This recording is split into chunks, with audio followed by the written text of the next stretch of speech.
ज़रा सोचिए, कल सुबह आप उठें और सारी चीज़ें इतनी महंगी हो जाएं कि आप अफोर्ड ही ना कर सकें, या फिर सारी चीज़ें इतनी सस्ती हो जाएं कि कंपनीज या फर्म्स उसे प्रोड्यूस करना ही बंद कर दें। क्या ये दोनों सिचुएशंस में से एक भी अच्छा है हमारे लिए? देन नो, बिल्कुल भी नहीं। क्या है ये दोनों सिचुएशंस, और इस सिचुएशंस को हमारी इकोनॉमी में बैलेंस कौन करता है? ये सब जानने के लिए इस वीडियो को ज़रा भी स्किप मत करिए और एंड तक देखिए। So hello everyone, welcome back to your favorite YouTube channel, Study with Suti.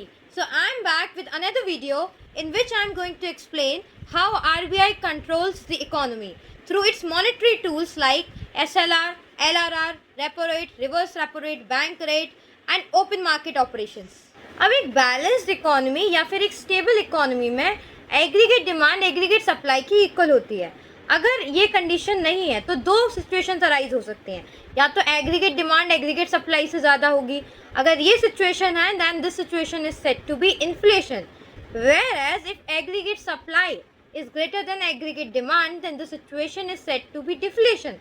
Inflation में प्राइसेस बढ़ते हैं और डिफ्लेशन में प्राइसेस गिरते हैं, यानी कि इन्फ्लेशन में प्राइसेस इतने बढ़ जाते हैं कि as consumers we can not even afford it, but deflation में प्राइसेस इतने गिर जाते हैं कि प्रोड्यूसर्स को लॉस होने लगता है। एज कंज्यूमर्स वी में फाइंड इट वेरी सेटिस्फाइंग कि प्राइस कम हो रहा है तो हमारी इनकम बढ़ सकती है, हम उतने ही पैसों में ज़्यादा चीज़ें परचेज कर सकते हैं, पर प्रोड्यूसर्स को इससे लॉस होता है, बिजनेस कम होता है, फैक्ट्रीज अपना प्रोडक्शन कम कर देती हैं, और जब प्रोडक्शन गिरता है तो इकोनॉमी का ग्रोथ बहुत स्लो हो जाता है, यानी कि हमारी जीडीपी की ग्रोथ भी स्लो हो जाएगी।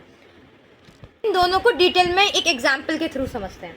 तो मान लीजिए मेरे पास 100 रुपये थे और एक बैलेंस्ड इकोनॉमी में मैं 100 रुपये में मिल्क, एग्स और ब्रेड परचेज कर सकती हूँ, बट इन्फ्लेशन में मैं 100 रुपये में केवल मिल्क और ब्रेड परचेज कर सकती हूँ।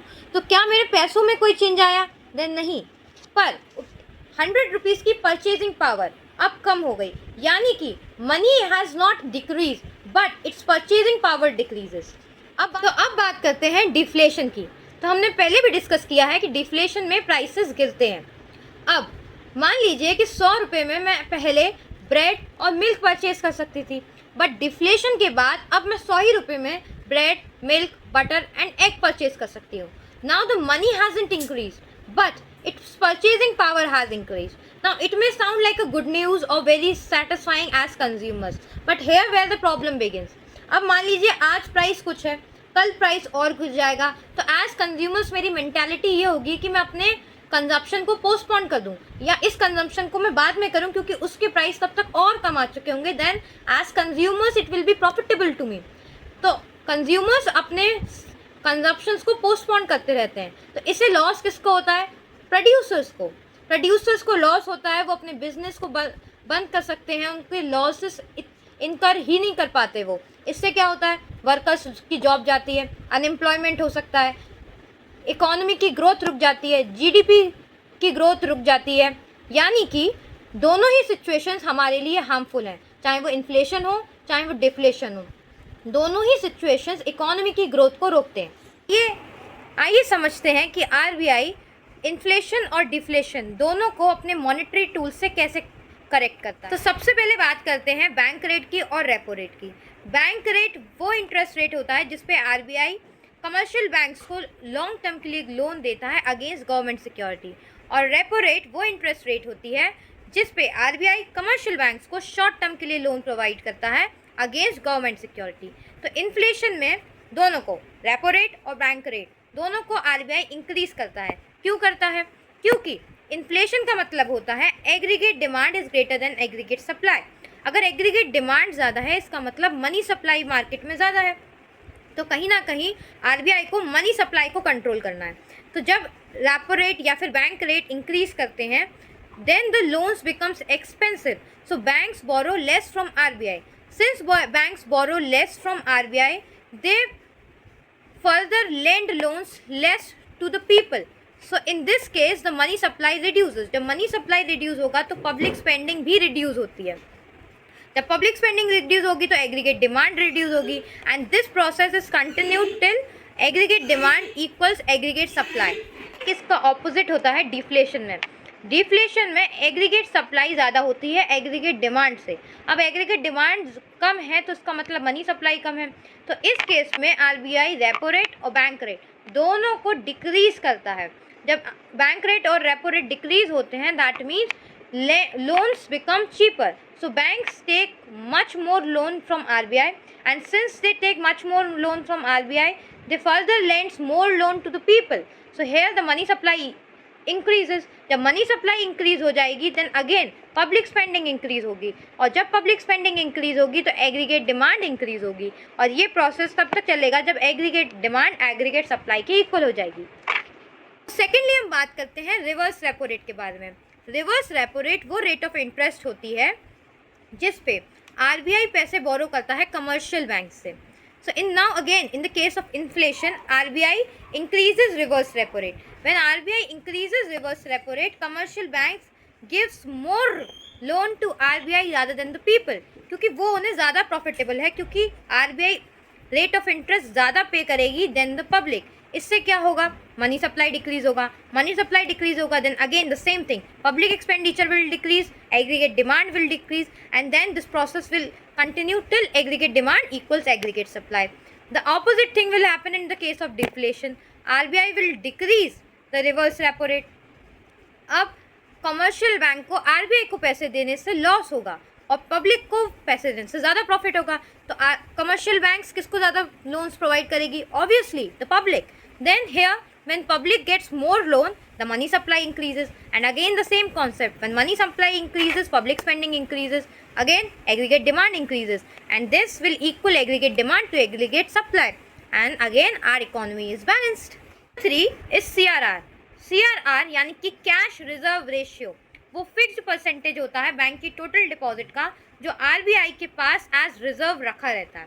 सो in the case of inflation again RBI will increase CRR so that RBI has more reserves to keep and bank has less money to lend as loan. अब जब लोन की lending कम हो जाएगी then again money supply will decrease, aggregate demand will decrease. Opposite will happen in the case of deflation. RBI will decrease what, CRR. In that case RBI has less reserves. जब reserves कम होंगे then lending capacity of commercial bank increase हो जाएगी, loans ज़्यादा जाएंगे, और जब loans ज़्यादा जाएंगे then again same thing, money supply will increase and aggregate demand will increase. Again the situation will be balanced when aggregate demand equals aggregate supply. So number 4 is SLR. SLR यानी कि statutory liquidity ratio. ये एक fixed percentage होता है bank के total deposit का जो एक कमर्शियल बैंक को अपने पास रिजर्व रखना होता है एज लिक्विडिटी एसेट्स। वो कैश हो सकता है, गोल्ड हो सकता है, या फिर गवर्नमेंट सिक्योरिटीज़ हो सकती हैं, और ये परसेंटेज आरबीआई डिसाइड करता है। So again in the case of inflation RBI increases SLR. क्यों? क्योंकि कमर्शियल बैंक्स के पास एसेट्स इंक्रीज हो जाएंगे, लेंडिंग कैपेसिटी कम हो जाएगी, then again money supply decrease हो जाएगी, एग्रीगेट डिमांड डिक्रीज हो जाएगी। Again the situation will be balance. Opposite thing will happen in deflation. RBI will increase what, SLR. In that case assets will reduce, lending capacity will increase, lending capacity increase होगी, loan giving increase हो जाएगा, money supply increase हो जाएगा, public spending increase हो जाएगी, and then again aggregate demand will equal aggregate supply. Last one is open market operation. Open market operation में या तो हम गवर्नमेंट सिक्योरिटीज़ को परचेज करते हैं या फिर सेल करते हैं according to the situations, if it is inflation और डिफ्लेशन। अब कब क्या करते हैं ये हम समझते हैं। इन्फ्लेशन के केस में आरबीआई गवर्नमेंट सिक्योरिटीज़ को सेल करती है। जब आरबीआई गवर्नमेंट सिक्योरिटीज़ को सेल करती है तब बिजनेसमैन या इन्वेस्टर्स उनको परचेज करते हैं। जब बिजनेसमैन या इन्वेस्टर्स उसको परचेज करते हैं then money flows from public to RBI. That means money supply decreases, and when money supply decreases, aggregate demand also decreases, and hence the situation becomes balanced. Now again, when comes to deflation, situation becomes just opposite. यहाँ पे RBI government securities को by करती है, यानी कि purchase करती है।